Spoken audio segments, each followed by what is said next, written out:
नमस्कार। Exam plus में आपका स्वागत है। आज हमारे सामने जो नोट्स और स्रोत है ना, उनका विषय बहुत ही दिलचस्प और ऐतिहासिक है। भारतीय संविधान का विकास और संरचना। तो ये विकास यात्रा शुरू कहाँ से होती है? नोट्स के अनुसार जो सबसे पहला और सबसे अहम मील का पत्थर है वो है 1773 का रेगुलेटिंग एक्ट। जी, 1773। और अगर हम इसे व्यापक संदर्भ से जोड़कर देखें तो ये एक बहुत ही अभूतपूर्व स्थिति थी। मतलब सोचने वाली बात है कि 1757 में प्लासी और 1764 में बक्सर का युद्ध जीतने के बाद ईस्ट इंडिया कंपनी के पास अचानक से बंगाल का पूरा राजस्व और नियंत्रण आ गया था। हाँ, एक व्यापारी कंपनी अचानक से शासक बन बैठी थी। एग्जैक्टली। वो भारत सिर्फ व्यापार करने आए थे। उनके पास क्लर्क थे, व्यापारी थे, लेकिन जब उनके हाथ में शासन आ गया तो ब्रिटिश सरकार को लंदन में बैठे बैठे चिंता होने लगी कि भाई अब इस कंपनी को सिर्फ व्यापारिक नियमों से कंट्रोल नहीं किया जा सकता। बिल्कुल, इतनी बड़ी आबादी पर बिना नियम कानून के शासन करना असंभव था। इसलिए कंपनी पर लगाम कसने के लिए ब्रिटिश संसद ने कुछ लिखित नियम भेजे। और उन्हीं लिखित नियमों के पुलिंदे को 1773 का रेगुलेटिंग एक्ट कहा गया। जी। तो एक तरह से ये लिखित कानूनों की पहली औपचारिक शुरुआत थी। लेकिन नोट्स में एक और बहुत ही दिलचस्प बात है। इसी एक्ट के तहत भारत में न्याय व्यवस्था की नींव भी रखी गई। 1774 में कलकत्ता में एक सुप्रीम कोर्ट की स्थापना। अब एक कंपनी का अपना सुप्रीम कोर्ट होना अजीब लगता है, लेकिन परीक्षा के नजरिए से ये बहुत अहम है। बहुत अहम है। और ये सुप्रीम कोर्ट आज के दिल्ली वाले सुप्रीम कोर्ट जैसा नहीं था। ये मुख्य रूप से अंग्रेजों के मामलों को देखने के लिए था। हाँ। लेकिन परीक्षाओं में, विशेषकर यूपीपीएससी या एसएससी में, एग्जामिनर को एक खास तथ्य बहुत पसंद है। वो अक्सर पूछते हैं कि इस पहले सुप्रीम कोर्ट के पहले मुख्य न्यायाधीश कौन थे। स्रोत बताते हैं कि उनका नाम सर एलिजा इम्पे था। सर एलिजा इम्पे, ये नाम तैयारी करने वाले हर उम्मीदवार की नोटबुक में हाईलाइट होना ही चाहिए। सर एलिजा इम्पे, ठीक है, इसे याद रखना होगा। तो 1773 में नींव रखी गई। लेकिन अगर हम थोड़ा तेजी से आगे बढ़ें और सीधे 1935 के भारत शासन अधिनियम पर आएं, गवर्नमेंट ऑफ इंडिया एक्ट। जी, 1935 जी। तो यहाँ एक बहुत बड़ा आहा मोमेंट आता है। हम जिसे आजाद भारत का नया संविधान मानते हैं, उसका लगभग 70% हिस्सा, मतलब करीब 250 अनुच्छेद, सीधे तौर पर या मामूली बदलावों के साथ इसी 1935 के अधिनियम से लिए गए हैं। ये तथ्य अक्सर लोगों को चौंका देता है। ऐसा लगता है कि क्या आजादी के बाद हमने कुछ नया नहीं किया? लेकिन 1935 का अधिनियम उस समय तक ब्रिटिश संसद द्वारा पारित सबसे लंबा दस्तावेज था। उसने शासन का एक पूरा ढांचा तैयार कर दिया था। बिल्कुल। इसलिए संविधान निर्माताओं ने व्यावहारिकता दिखाई। जो ढांचा पहले से काम कर रहा है, उसे नष्ट करने के बजाय उसी बीटा वर्जन को अपने लोकतांत्रिक मूल्यों के हिसाब से अपग्रेड कर लिया। यही कारण है कि परीक्षाओं में बार बार सवाल आता है कि भारतीय संविधान का सबसे बड़ा एकाकी स्रोत क्या है। Biggest single source. और उत्तर 1935 का अधिनियम ही है। एक और बात, नोट्स बताते हैं कि 1935 के एक्ट ने 2 और बड़े फैसले किए जो सीधे परीक्षाओं में आते हैं। पहला, म्यांमार को, जिसे बर्मा कहा जाता था, भारत से अलग किया गया। जी। और दूसरा, देश की मुद्रा संभालने के लिए भारतीय रिजर्व बैंक यानी आरबीआई की स्थापना भी इसी अधिनियम के तहत हुई थी। बर्मा का अलग होना और आरबीआई की स्थापना, ये दोनों तथ्य वनडे एग्जाम्स के लिए बहुत महत्वपूर्ण हैं। अब 1935 तक ढांचा तो बन गया था, लेकिन आजाद भारत का अपना संविधान बनाएगा कौन? यही असली सवाल था। यहीं से एंट्री होती है 1946 के कैबिनेट मिशन की। इसके तहत तय हुआ कि भारत के लिए एक संविधान सभा का गठन किया जाएगा, कॉन्स्टिट्यूएंट असेंबली। और इस सभा की संरचना बहुत दिलचस्प है। शुरुआत में सदस्यों की कुल संख्या 389 तय की गई थी। 389? अब इन 389 सीटों का गणित उस समय के भारत की जमीनी हकीकत बताता है। 292 सदस्य ब्रिटिश प्रांतों से, 93 प्रतिनिधि देशी रियासतों से और 4 सदस्य चीफ कमिश्नर क्षेत्रों से। यहाँ जो बात सबसे आकर्षक है वो ये है कि ये महज आंकड़े नहीं हैं। ये उस समय की जटिल राजनीतिक स्थिति का आईना है। बिल्कुल। भारत तब अखंड प्रशासनिक इकाई नहीं था। एक तरफ ब्रिटिश प्रांत थे जहां चुनाव हो सकते थे, दूसरी तरफ 93 देशी रियासतें थीं जहां राजाओं और नवाबों का राज चलता था।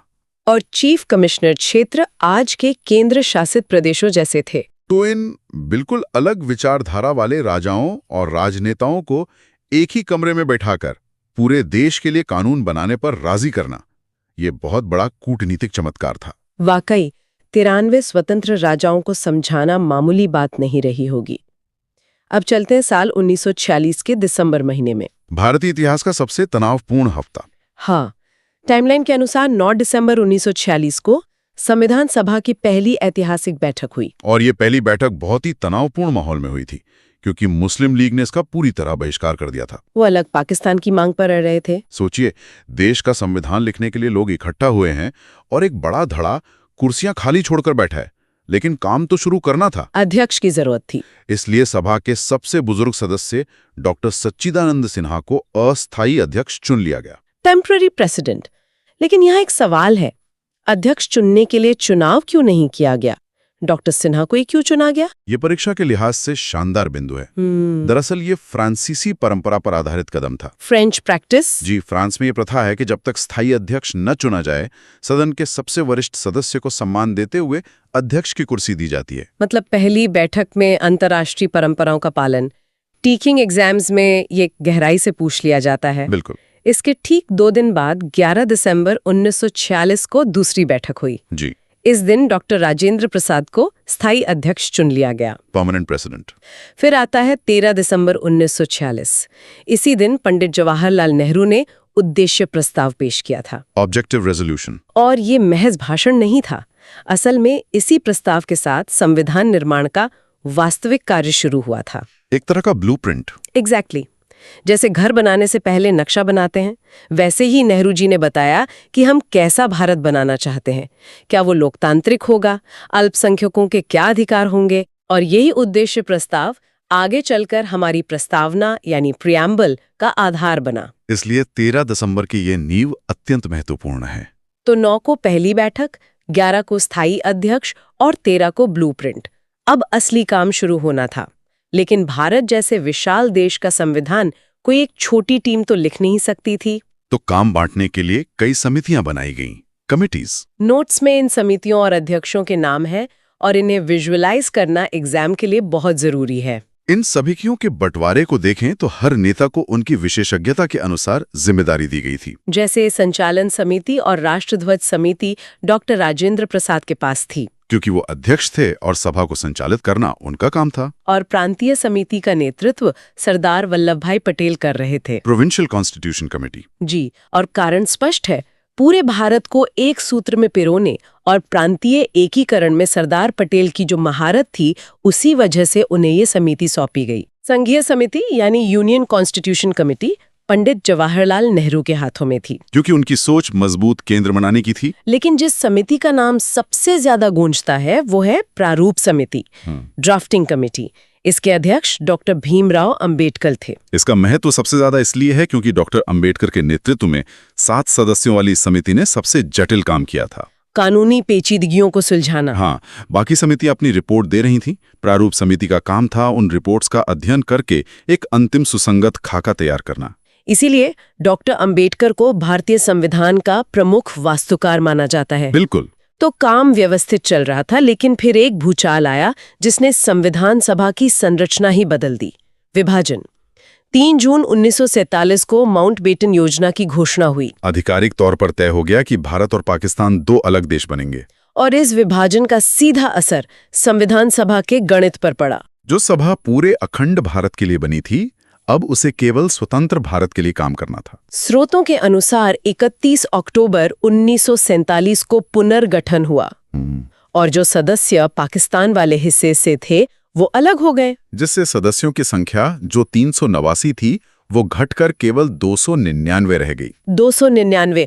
और इन बचे हुए सदस्यों का नया विभाजन याद रखना बहुत जरूरी है। इनमें से 229 सदस्य प्रांतीय क्षेत्रों से थे और 70 सदस्य देशी रियासतों से रह गए थे।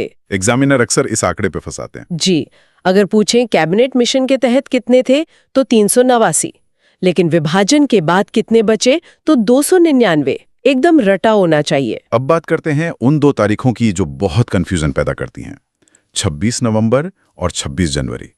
26 नवंबर 1949 को संविधान पूरी तरह से बनकर तैयार हो गया था और पारित कर दिया गया था। इसीलिए 26 नवंबर को हम संविधान दिवस के रूप में मनाते हैं। 26 नवंबर 1949 को संविधान पारित हुआ, लेकिन पूर्ण रूप से लागू 26 जनवरी 1950 को हुआ था। तो जब 26 नवंबर को तैयार हो गया था, तो लागू करने के लिए 2 महीने का इंतजार क्यों? ये इंतजार एक ऐतिहासिक सम्मान के लिए था।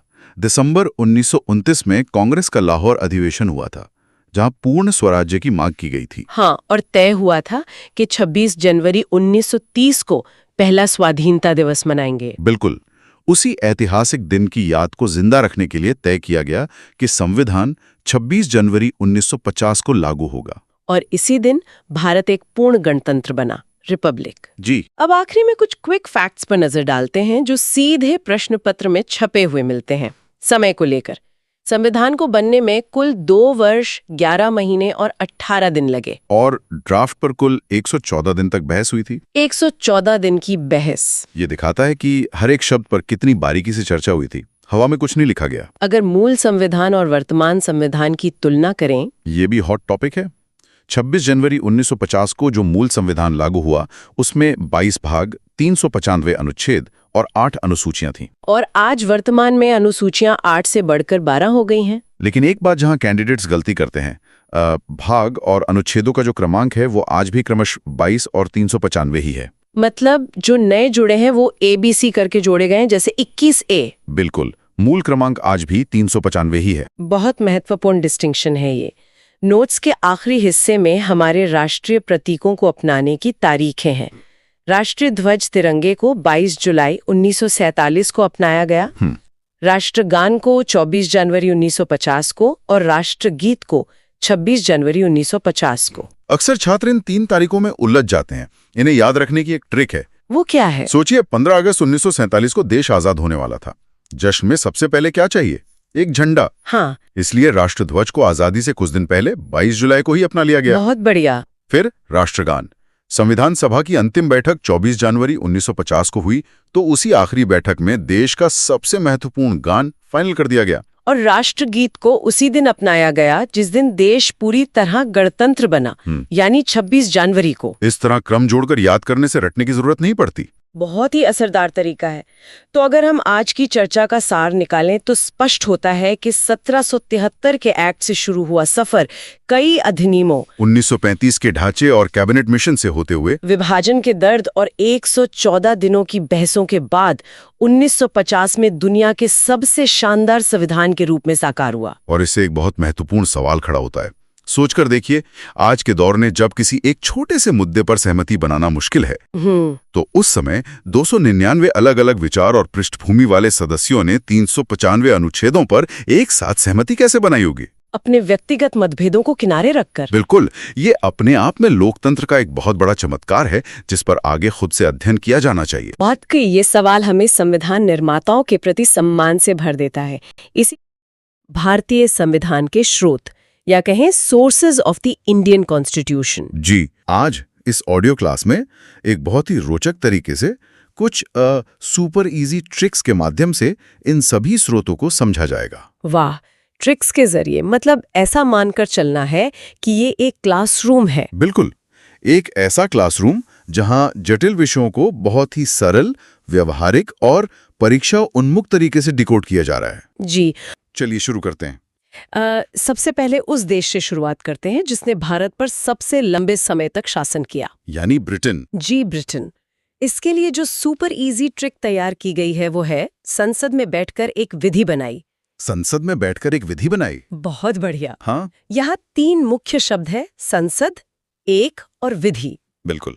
लेकिन यहाँ एक बड़ा सवाल ये उठता है कि चूंकि अंग्रेजों ने इतने लंबे समय तक भारत पर राज किया था, जी, तो क्या ये स्वाभाविक नहीं था कि भारत का शासन चलाने का ढांचा भी काफी हद तक ब्रिटेन जैसा ही हो? ये एक बहुत ही तार्किक सवाल है।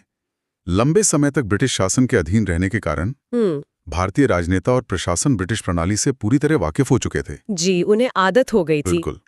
तो ट्रिक के पहले शब्द संसद पर ध्यान देते हैं। इसका मतलब है संसदीय शासन प्रणाली, यानी पार्लियामेंट्री सिस्टम। हाँ, यह एक ऐसी व्यवस्था है जहां कार्यपालिका यानी जो सरकार काम कर रही है, जो मंत्री फैसले ले रहे हैं, आसान शब्दों में समझा जाए तो सरकार अपनी मर्जी से निरंकुश होकर काम नहीं कर सकती। बिल्कुल। उसे संसद भवन में बैठकर विपक्ष और देश के प्रतिनिधियों के हर सवाल का जवाब देना पड़ता है। हाँ, अगर संसद का विश्वास खत्म तो सरकार गिर जाती है। ये व्यवस्था सच में जवाबदेही तय करती है। लेकिन ट्रिक में जो दूसरा शब्द है एक जी, वो किस तरफ इशारा करता है? दुनिया के कई बड़े देशों में जैसे अमेरिका में तो राज्यों की अपनी अलग नागरिकता होती है और देश की अलग।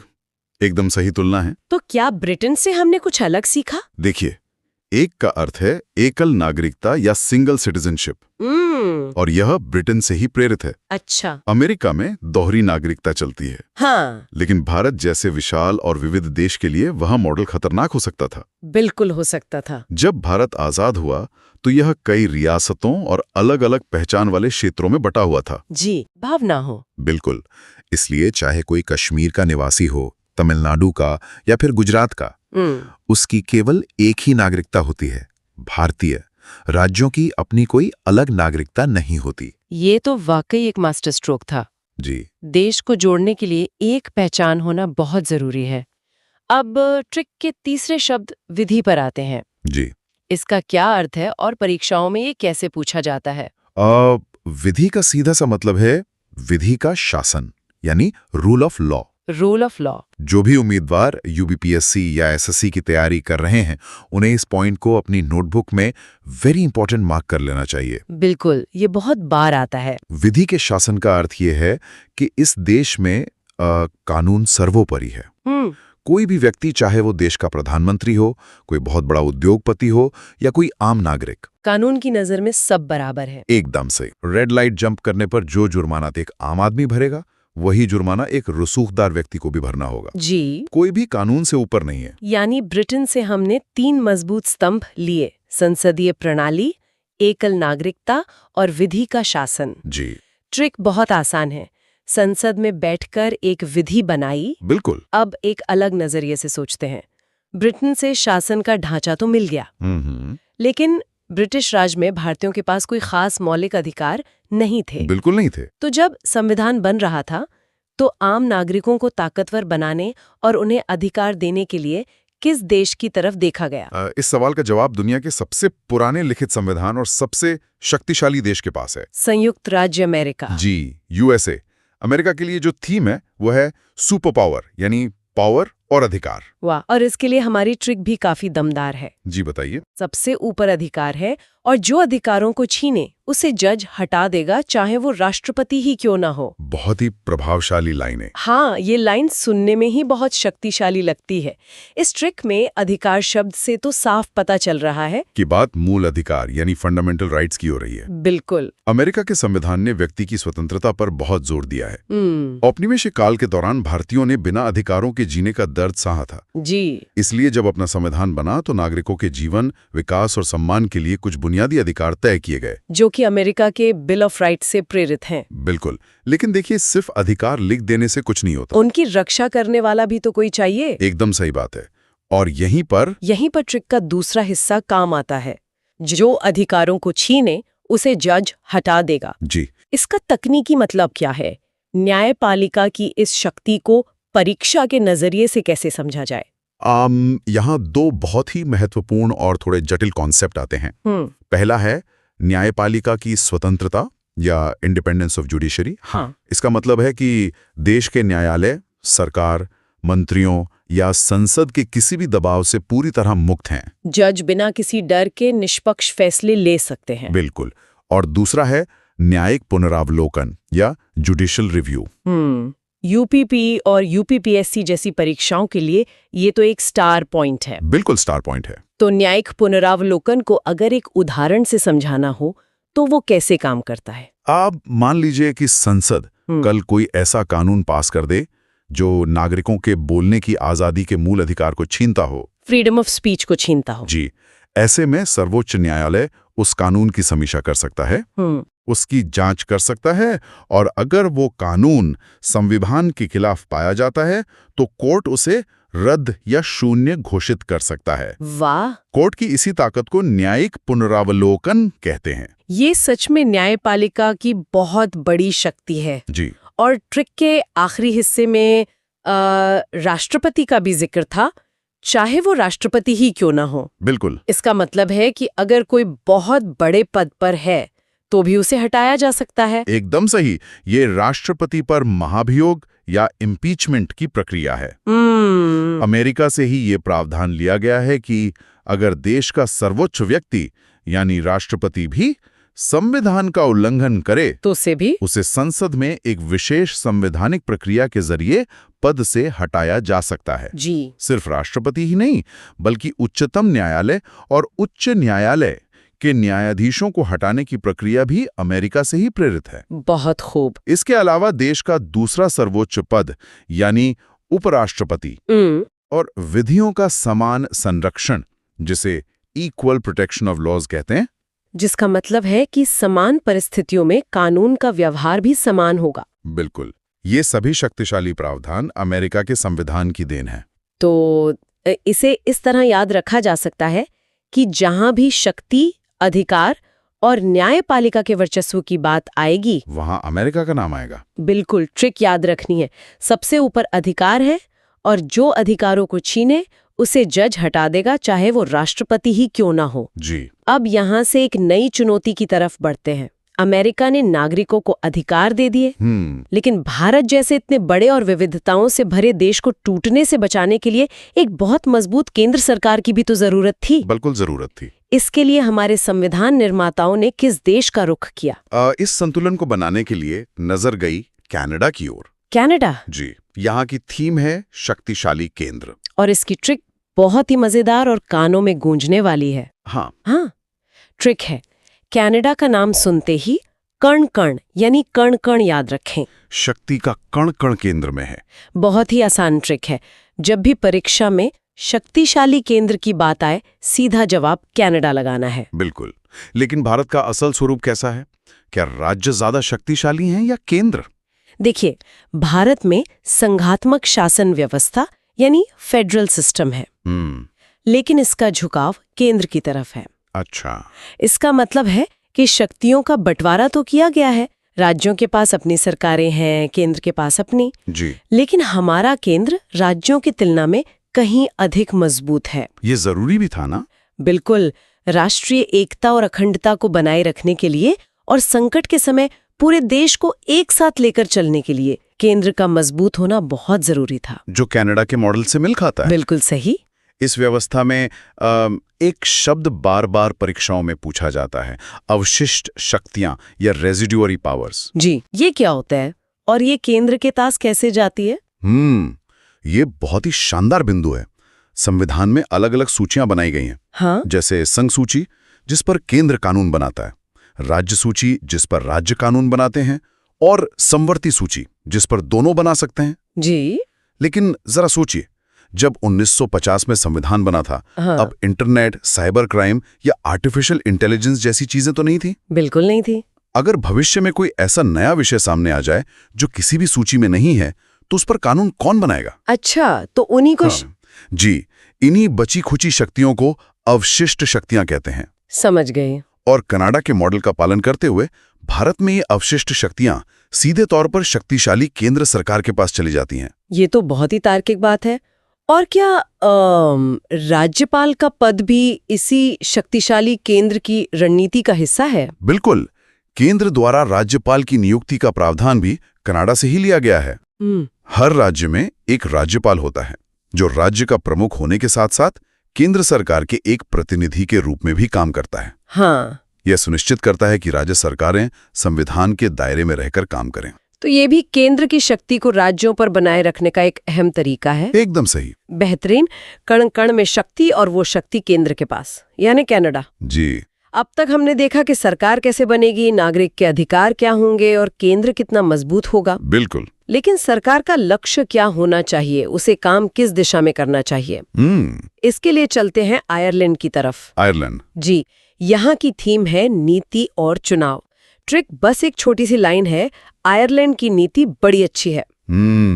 ये छोटी सी ट्रिक परीक्षाओं के लिए बहुत बड़ा हथियार है। बिल्कुल। ट्रिक में नीति शब्द का अर्थ है नीति निर्देशक तत्व या DSP, directive principles of state policy. जी, टीचिंग एग्जाम्स और एसएससी की तैयारी करने वाले उम्मीदवारों को ये बात कंठस्थ कर लेनी चाहिए कि ये प्रश्न बार बार घूम फिर कर पूछा जाता है। एकदम सही।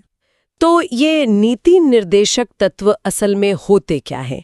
क्या इन्हें भी मूल अधिकारों की तरह कोर्ट में चुनौती दी जा सकती है? नहीं, देखिए यही सबसे बड़ा अंतर है। अच्छा। मूल अधिकार नागरिकों के पास हैं और सरकारों ने छीन नहीं सकती, जबकि नीति निर्देशक तत्व सरकार के लिए एक तरह के मार्गदर्शक सिद्धांत हैं, गाइडलाइंस है। बिल्कुल। ये संविधान द्वारा सरकार को दिए गए निर्देश हैं कि जब भी कोई नई योजना बनेगी या कानून लाया जाएगा जी, तो देश के सामाजिक और आर्थिक कल्याण के लिए इन सिद्धांतों को ध्यान में रखा जाएगा। हाँ। हालांकि इन्हें लेकर कोई कोर्ट नहीं जा सकता, लेकिन ये एक कल्याणकारी राज्य या वेलफेयर स्टेट बनाने की नींव है। बहुत ही स्पष्ट। और ट्रिक में जो चुनाव की बात थी उसका क्या मतलब है?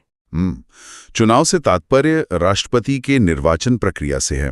हाँ। भारत के राष्ट्रपति का चुनाव आम चुनाव की तरह नहीं होता जिसमें जनता सीधे वोट डालती है। बिल्कुल, हम लोग तो वोट नहीं डालते राष्ट्रपति के लिए। जी, राष्ट्रपति का चुनाव एक अप्रत्यक्ष प्रक्रिया और आनुपातिक प्रतिनिधित्व के जरिए होता है। ये विशेष प्रक्रिया आयरलैंड से ली गई है। जी। इसके साथ ही एक और बेहद महत्वपूर्ण प्रावधान है, राष्ट्रपति द्वारा राज्यसभा में 12 सदस्यों का मनोनयन। हाँ, नॉमिनेशन। बिल्कुल।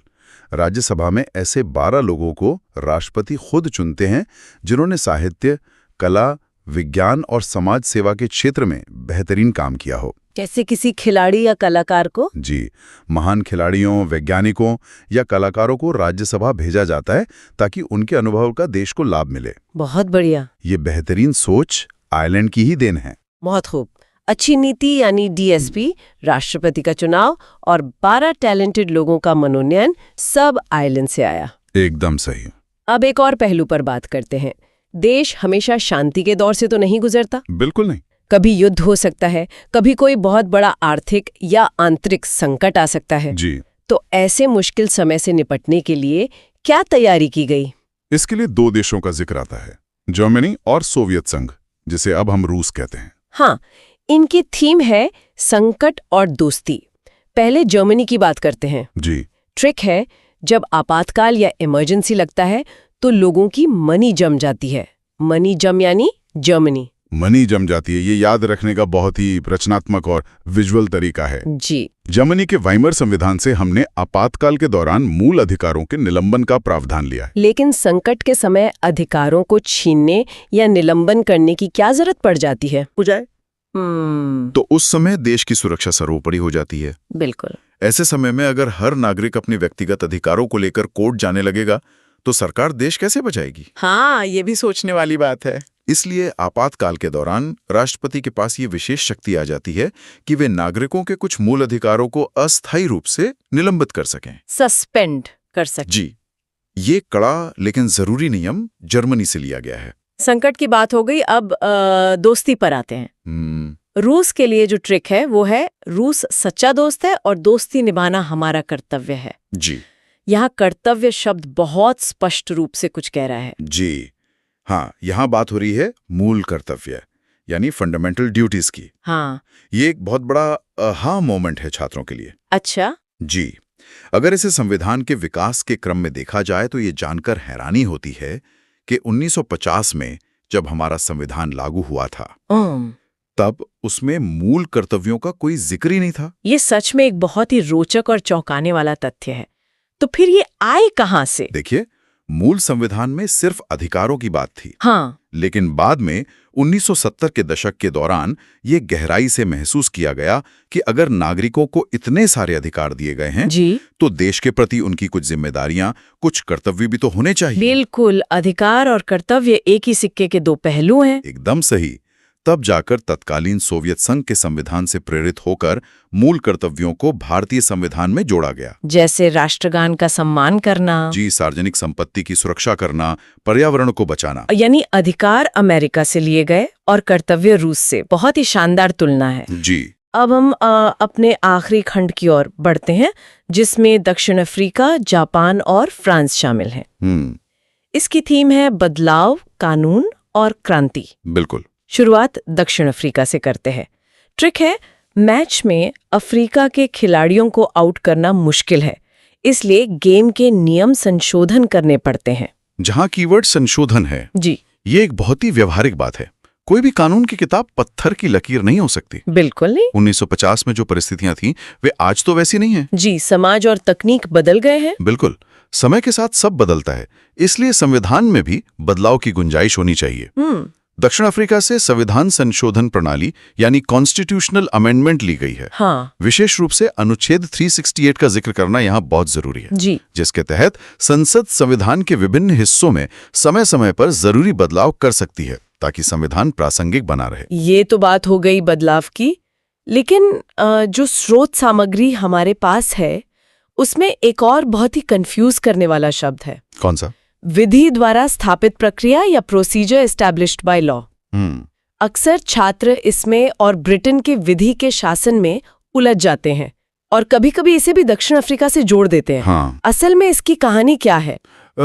ये प्रतियोगी परीक्षाओं का एक बहुत ही क्लासिक ट्रैप है जहां अक्सर नंबर कट जाते हैं। बिल्कुल। इसे बहुत ध्यान से समझना होगा। विधि का शासन जो ब्रिटेन से है वो कहता है कि कानून सबसे ऊपर है। हाँ। लेकिन विधि द्वारा स्थापित प्रक्रिया जापान के संविधान से ली गई है। तो इसका असल मतलब क्या है? ये काम कैसे करता है? इसका बहुत गहरा अर्थ है।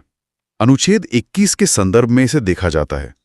इसका मतलब है कि किसी भी व्यक्ति की आजादी या उसके जीवन को सिर्फ और सिर्फ उस प्रक्रिया से छीना जा सकता है जिसे किसी उचित कानून द्वारा स्थापित किया गया हो। अच्छा। कोई भी पुलिस अधिकारी या मंत्री अपनी मनमर्जी से किसी को जेल में नहीं डाल सकता। जी। उसे एक तय कानूनी प्रक्रिया का पालन करना ही होगा। तो इसे बिल्कुल स्पष्ट रूप से जापान के साथ ही याद रखना है।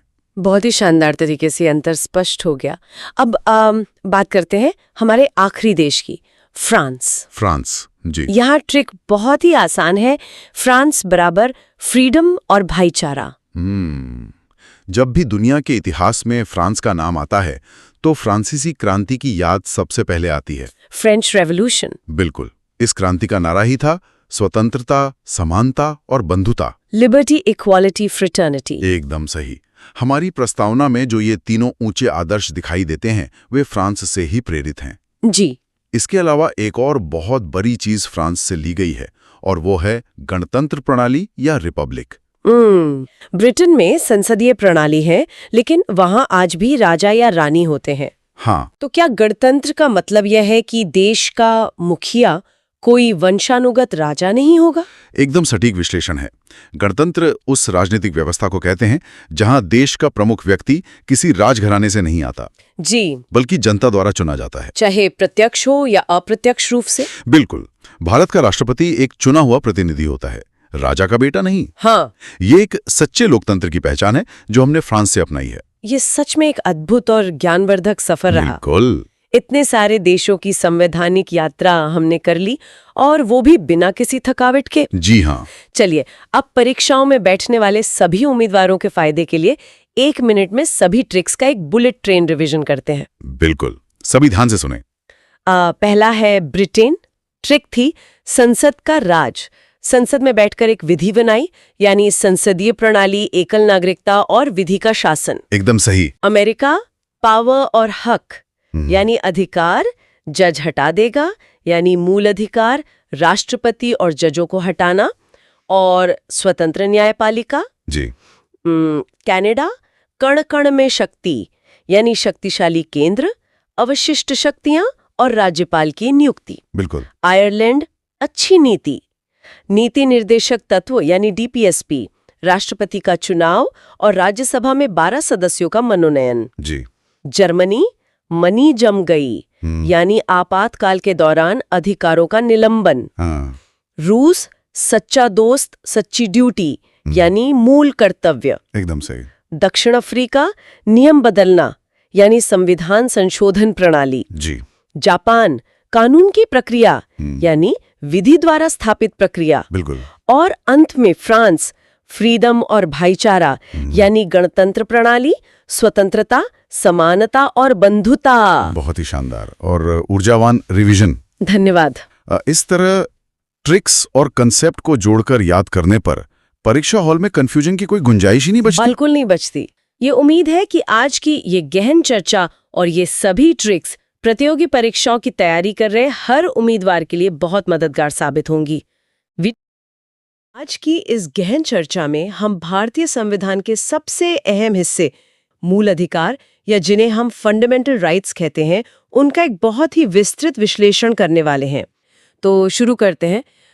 अगर हम इसके ऐतिहासिक और दार्शनिक पहलू पर थोड़ी नजर डालें तो पता चलता है कि ये अधिकार किसी एक दिन का नतीजा नहीं है ना? एकदम सही।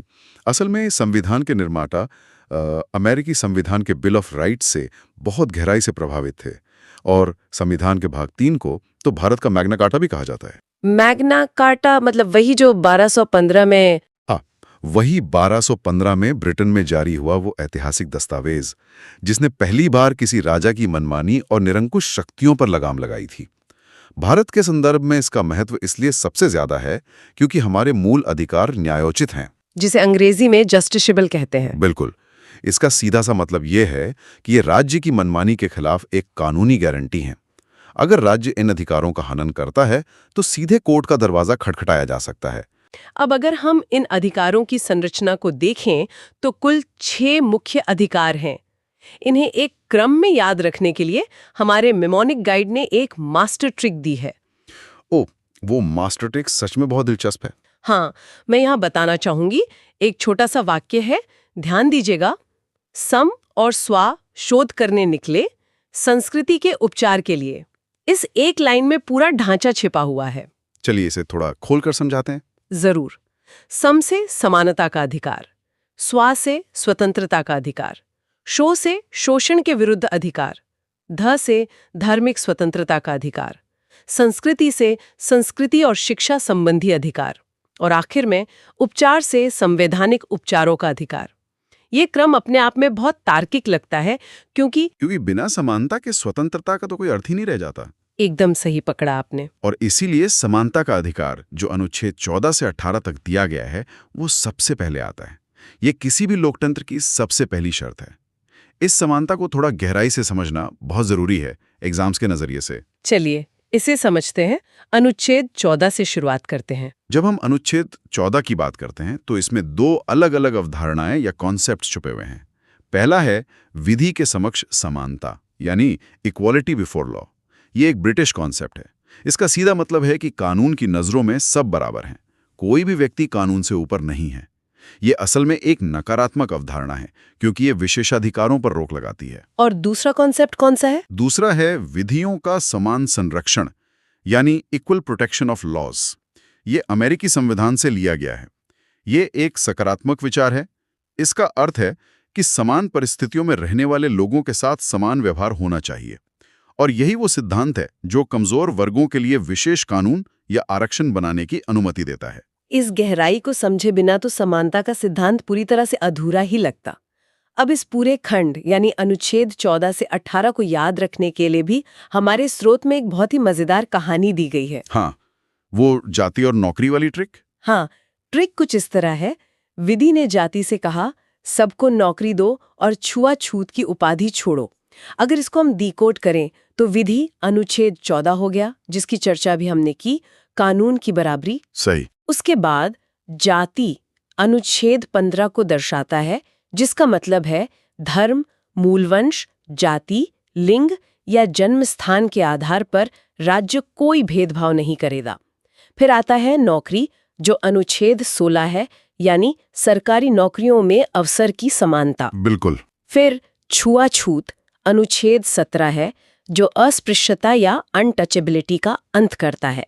और आखिर में उपाधि यानी अनुच्छेद 18, जो उपाधियों के अंत की बात करता है। यहाँ मैं एक बात जोड़ना चाहूंगा, विशेषकर उनके लिए जो यूपीएससी या यूपीपीएससी जैसी परीक्षाओं की तैयारी कर रहे हैं। इस क्रम में अनुच्छेद 15 और 16 को हमें सिर्फ एक सामान्य नियम की तरह नहीं देखना चाहिए। ऐसा क्यों? क्योंकि इनमें कई अपवाद हैं। जैसे भले ही अनुच्छेद 15 भेदभाव को रोकता है, लेकिन इसी का एक खंड राज्य को महिलाओं, बच्चों और सामाजिक या शैक्षणिक रूप से पिछड़े वर्गों के लिए विशेष प्रावधान करने की शक्ति भी देता है। ये वही अनुच्छेद 14 वाला समान परिस्थितियों में समान व्यवहार का प्रैक्टिकल रूप है। मतलब बराबरी लाने के लिए थोड़ा एक्स्ट्रा सपोर्ट देना गलत नहीं है। एकदम। वहीं अनुच्छेद 17 अपने आप में एक एब्सोल्यूट या निरपेक्ष अधिकार है। छुआछूत का आचरण ना सिर्फ असंवैधानिक है, बल्कि ये नागरिक अधिकार संरक्षण अधिनियम के तहत एक बहुत ही कठोर दंडनीय अपराध भी है।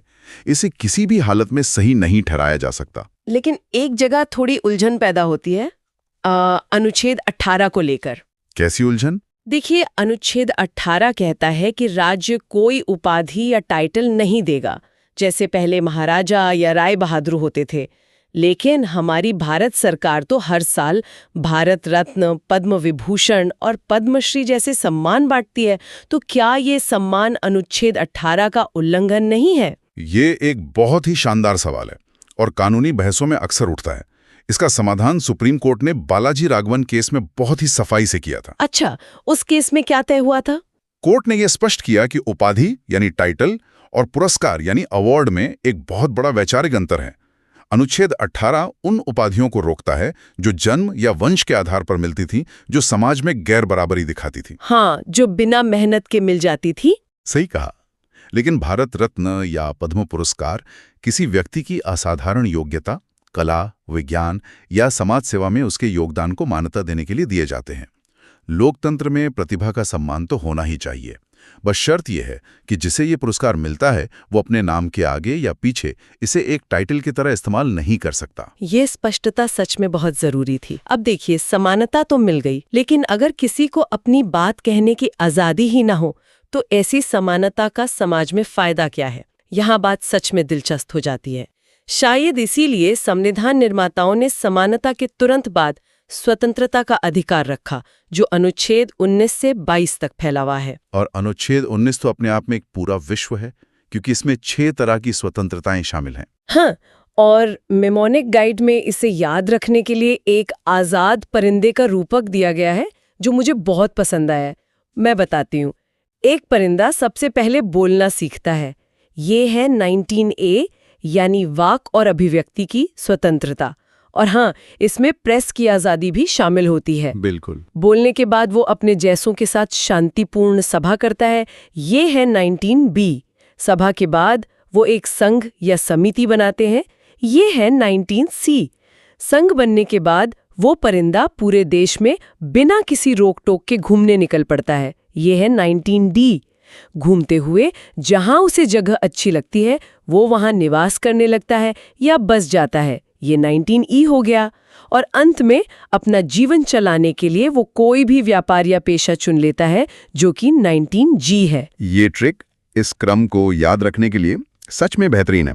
लेकिन यहाँ जो बात सबसे रोचक है और परीक्षाओं में अक्सर घुमाकर पूछी जाती है, वो ये है कि हमने 19E के बाद सीधे 19G की बात कर ली। हाँ, बीच में 19F कहाँ गायब हो गया है? यही तो कैच है। मूल संविधान में 19F के तहत संपत्ति का अधिकार भी एक मौलिक अधिकार हुआ करता था। लेकिन आज़ादी के बाद जब सरकार जमींदारी प्रथा खत्म करना चाहती थी या सड़क और बांध बनाने के लिए जमीन अधिग्रहण करना चाहती थी, तो ये अधिकार कानूनी लड़ाइयों की वजह बनने लगा। क्योंकि लोग अपनी जमीन देने से मना कर देते होंगे मूल अधिकार बोलकर। बिल्कुल। व्यक्तिगत संपत्ति का अधिकार देश के विकास के आड़े आ रहा था। इसीलिए 1978 में 44वां संविधान संशोधन के जरिए संपत्ति के अधिकार को मूल अधिकारों से हटा दिया गया। अब ये अनुच्छेद 300A के तहत सिर्फ एक कानूनी अधिकार या लीगल राइट रह गया है। यानी अब संपत्ति का अधिकार उस खास सुरक्षा कवच से बाहर निकल चुका है। इसके बाद बारी आती है उन अनुच्छेदों की जिन्हें गाइड में सुपरमैन कहा गया है, यानी अनुच्छेद 20 और 21। इन्हें सुपरमैन इसलिए कहा गया है क्योंकि ये हर हालत में नागरिक के साथ ढाल बनकर खड़े रहते हैं। इस सुपरमैन वाली तुलना का एक बहुत बड़ा कानूनी कारण है। जब देश में राष्ट्रीय आपातकाल या इमरजेंसी लगती है, तो राष्ट्रपति के पास ताकत होती है कि वो मूल अधिकारों को निलंबित कर दे। अभी जो अनुच्छेद 19 की 6 आजादियां आपने बताईं, वो तो इमरजेंसी लगते ही खुद ब खुद निलंबित हो जाती हैं। तुरंत प्रभाव से। हाँ, लेकिन 44वें संशोधन ने ये तय कर दिया कि किसी भी हालत में राज्य 2 अनुच्छेदों को नहीं छीन सकता। वो हैं 20 और 21। अनुच्छेद 20 अपराधों के लिए दोष सिद्धि के संबंध में संरक्षण देता है। इसका मतलब है कि किसी को ऐसे कानून के तहत सजा नहीं मिल सकती जो अपराध करते वक्त बना ही ना हो, और ना ही एक अपराध के लिए 2 बार सजा दी जा सकती है, जिसे डबल जेपीडी कहते हैं। बिल्कुल। वहीं अनुच्छेद 21 है प्राण और दैहिक स्वतंत्रता का संरक्षण, यानी right to life and personal liberty. ये सिर्फ सांस लेने का अधिकार नहीं है। सुप्रीम कोर्ट ने इसका दायरा इतना बड़ा कर दिया है कि आज इसमें इज्जत से जीने का अधिकार, साफ पर्यावरण का अधिकार और पुत्र स्वामी केस के बाद तो निजता यानी राइट टू प्राइवेसी भी इसी में शामिल माना जाता है। और इसी के साथ 2002 में एक नया हिस्सा भी तो जोड़ा गया था, 21A। हाँ, 86वें संशोधन से, जिसने 6 से 14 साल के बच्चों के लिए मुफ्त और अनिवार्य शिक्षा को जीने के अधिकार का एक अटूट हिस्सा बना दिया। ये वाकई सुपरमैन है। और इसी कड़ी में आगे आता है अनुच्छेद 22, जो गिरफ्तारी और निरोध से संरक्षण देता है। इसमें सबसे खास बात यह है कि गिरफ्तार किए गए व्यक्ति को कारण बताना होगा और 24 घंटे के भीतर किसी मैजिस्ट्रेट के सामने पेश करना अनिवार्य है। लेकिन अनुच्छेद 22 में एक थोड़ा बारीक अंतर भी है जो स्टूडेंट्स को समझना चाहिए। ये 2 तरह की गिरफ्तारियों की बात करता है। एक है दंडात्मक यानी पुनिटिव, जहां अपराध हो चुका है, वहां ये 24 घंटे वाली शर्त लगती है। लेकिन दूसरी है निवारक निरोध यानी प्रिवेंटिव डिटेंशन, जिसमें अपराध करने से पहले ही गिरफ्तार कर लेते हैं। हाँ, सिर्फ शक के आधार पर, ताकि कोई बड़ा खतरा न पैदा हो। हालांकि इसके कड़े नियम हैं, लेकिन ये हमेशा से ही नागरिक की आज़ादी और सरकार की ताकत के बीच बहस का मुद्दा रहा है। स्वतंत्रता के इन सभी पहलुओं को समझने के बाद चलिए अगले खंड की तरफ बढ़ते हैं, जो समाज की थोड़ी कड़वी सच्चाइयों पर रोशनी डालता है। ये है शोषण के विरुद्ध अधिकार, अनुच्छेद 23 और 24। गाइड में इसे याद रखने की बड़ी देसी और असरदार ट्रिक है। 23 में इंसान बिका, 24 में बच्चा रोया। ये एक ही लाइन में समाज की सबसे कमजोर कड़ियों का दर्द बयान कर देती है। ये ट्रिक सच में दिल को छूती है। अनुच्छेद 23 मानव दुर्व्यापार यानी ह्यूमन ट्रैफिकिंग और बेगार पर रोक लगाता है। बेगार मतलब बिना पैसे दिए जबरदस्ती काम करवाना, जो पुराने जमाने में जमींदार अक्सर किया करते थे। और 24 में बच्चा रोया का मतलब अनुच्छेद 24 से है, जो स्पष्ट रूप से 14 साल से कम उम्र के बच्चों को किसी कारखाने, खदान या किसी भी खतरनाक काम में लगाने पर रोक लगाता है। ये सिर्फ कानून नहीं है, ये देश के बच्चों को कारखानों के धुएं से निकालकर स्कूल भेजने का एक वादा है। सही कहा। अब जब हम शोषण से मुक्ति की बात कर चुके हैं, तो भारत जैसे विविध देश में धर्म का विषय आना तय है। अनुच्छेद 25 से 28 तक धार्मिक स्वतंत्रता का अधिकार दिया गया है। इसे याद रखने के लिए भी गाइड में एक शख्स की धार्मिक यात्रा बताई गई है। माना, फिर संभाला, फिर टैक्स बचाया और आखिर में स्कूल गया। इस छोटे से फ्लो में पूरा धर्मनिरपेक्ष ढांचा शामिल है। चलिए इस फ्लो को डीकोड करते हैं। भारत का धर्मनिरपेक्ष मॉडल पश्चिमी देशों से अलग है। यहाँ राज्य सभी धर्मों को समान रूप से देखता है। तो सबसे पहले अनुच्छेद 25 आता है, यानी माना। ये किसी भी धर्म को मानने, आचरण करने और प्रचार करने की व्यक्तिगत आजादी देता है। फिर आता है संभाला, यानी अनुच्छेद 26। हाँ, ये अकेले व्यक्ति का नहीं, बल्कि पूरे समूह का अधिकार है। ये धार्मिक समुदायों को अपने मामलों का प्रबंधन या मैनेजमेंट करने की छूट देता है। उसके बाद अनुच्छेद 27, यानी टैक्स बचाया। ये ध्यान रखने वाली बात है कि राज्य किसी भी नागरिक से किसी खास धर्म को बढ़ावा देने के लिए टैक्स नहीं वसूल सकता। और आखिरी में स्कूल गया, यानी अनुच्छेद 28, जिसका मतलब है कि सरकारी पैसे से चलने वाले किसी भी शिक्षण संस्थान में धार्मिक शिक्षा नहीं दी जाएगी, ताकि हर बच्चे को एक न्यूट्रल माहौल मिल सके। बिल्कुल। और जब हम धर्म और समाज के अलग अलग रंगों की बात करते हैं, तो अल्पसंख्यक या माइनॉरिटी शब्द पर आना लाजमी है। संविधान का अगला हिस्सा अनुच्छेद 29 और 30 संस्कृति और शिक्षा संबंधी अधिकार हैं, जो खास तौर पर अल्पसंख्यकों के लिए हैं। यहाँ लोग अक्सर कंफ्यूज होते हैं कि संविधान में अल्पसंख्यक का आधार क्या है। ये बहुत जरूरी सवाल है। भारत के संविधान में अनुच्छेद 29 और 30 के संदर्भ में सिर्फ 2 आधारों पर अल्पसंख्यकों को मान्यता दी गई है, धार्मिक और भाषाई। इसमें नस्ल या प्रजाति यानी रेस का कोई जिक्र नहीं है। एग्जाम देने वालों के लिए ये एक ट्रैप क्वेश्चन हो सकता है, इसलिए ध्यान रखना जरूरी है। तो अनुच्छेद 29 उन्हें अपनी भाषा और संस्कृति बचाने का हक देता है, और अनुच्छेद 30 उन्हें अपने शिक्षण संस्थान खोलने का हक देता है ताकि वो अपनी संस्कृति आगे बढ़ा सके। एकदम सही। अब देखिए, हमने समानता देख ली, स्वतंत्रता देख ली, धर्म और संस्कृति सब पर चर्चा कर ली, लेकिन यहाँ एक सबसे बड़ा सवाल उठता है, तो इस सब का क्या मतलब है? अगर कल को सरकार या कोई ताकतवर संस्था इन अधिकारों को मानने से मना कर दे या इनका उल्लंघन करे, तो एक आम नागरिक क्या करेगा? किसके पास जाएगा? यही तो संविधान की खूबसूरती है। इस सवाल का जवाब है संवैधानिक उपचारों का अधिकार, यानी अनुच्छेद 32। Doctor B R. अम्बेडकर ने स्पष्ट रूप से कहा था कि अगर उनसे पूछा जाए कि संविधान का सबसे महत्वपूर्ण अनुच्छेद कौन सा है, तो वो अनुच्छेद 32 ही होगा। उन्होंने इसे संविधान का हृदय और आत्मा कहा था। यानी इसके बिना बाकी सभी अधिकार सिर्फ कागज पर लिखी बातें रह जाएंगी? बिल्कुल। अनुच्छेद 32 खुद एक मूल अधिकार है। ये गारंटी देता है कि अगर आपके अधिकारों का हनन होता है तो आप सीधे सुप्रीम कोर्ट जा सकते हैं, और सुप्रीम कोर्ट के पास 5 खास तरह के आदेश जारी करने की ताकत है, जिन्हें हम कानूनी भाषा में रिट्स कहते हैं। इन 5 रिट्स के नाम सुनने में बड़े भारी भरकम और लैटिन लगते हैं, लेकिन इन्हें याद रखने की ट्रिक बहुत ही मजेदार है। मेनोमेनिक गाइड में लिखा है, बंदी पति परमेश्वर उसका अधिकार। ऐसा लगता है किसी टीवी सीरियल का डायलॉग है, लेकिन चलिए इसे खोलते हैं। जरूर। बंदी से हुआ बंदी प्रत्यक्षीकरण, जिसे हेबियस कॉर्पस कहते हैं। पति से हुआ प्रतिषेध यानी प्रोहिबिशन। परमेश्वर से परमादेश यानी मैंडमस। उसका से उत्प्रेषण यानी सरश्योरिटी। और अधिकार से अधिकार प्रच्छा, जिसे को वारंटो कहते हैं। ये ट्रिक सुनने में भले ही हल्की फुल्की लगे, लेकिन कानूनी रूप से ये बहुत ताकतवर हथियार है। पहली रिट जो है बंदी प्रत्यक्षीकरण, इसका सीधा सा मतलब है शरीर को अदालत के सामने पेश किया जाए। अगर पुलिस या यहां तक कि किसी आम व्यक्ति ने भी किसी को गैर कानूनी ढंग से बंधक बनाया है, तो कोर्ट ये आदेश जारी करता है। और परमादेश? परमादेश का मतलब है हम आदेश देते हैं। जब कोई सरकारी अधिकारी अपना फर्ज निभाने से मना कर दे, तो कोर्ट उसे काम करने का आदेश देता है। लेकिन ये किसी प्राइवेट कंपनी या व्यक्ति के खिलाफ जारी नहीं हो सकती। ये एक अच्छा अंतर है। बाकी की जो 3 रिट्स हैं, उनका क्या काम है? प्रतिषेध और उत्प्रेषण, ये दोनों आसान भाषा में कहूं तो निचली अदालतों को कंट्रोल करने के लिए होती हैं। प्रतिषेध का मतलब है रोकना। जब कोई निचली अदालत अपनी औकात या अधिकार क्षेत्र से बाहर जाकर काम करती है, तो ऊपरी अदालत उसे वहीं रोक देती है।